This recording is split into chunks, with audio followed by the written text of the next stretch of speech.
అష్షూరీయులు పాపానికి సంబంధించిన వారు, అష్షూరీయులు సాతానుకు సంబంధించిన వారు. ఈ సాతానుకు సంబంధించినటువంటి పాపిష్టి కార్యాలు, లోకానికి సంబంధించిన పాపిష్టి కార్యాలు దేవుని పిల్లలు మోయడానికి వీల్లేదు. మరి ఎవరి కాడి మోయాలి మనం? నా కాడి మోయేవారు ధన్యులు అంటాడు యేసయ్య. ఎవరి కాడి మోయాలి మనం?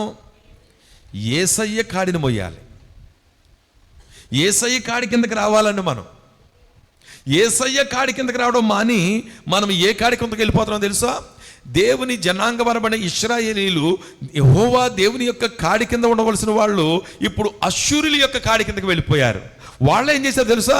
ముందు ఆకర్షించారు, మీకు సహాయం చేస్తామన్నారు, మీకు ఇస్తామన్నారు, చేసినట్టుగానే చేశారు, దోచుకోవడం మొదలుపెట్టారు. ఇప్పుడు వీళ్ళు ఏం చేస్తున్నారంటే బరువైన కాడిగా వాళ్ళ చేతి కింద పెట్టుకుని మ్యానిపులేట్ చేస్తున్నారు, దోచుకుంటున్నారు.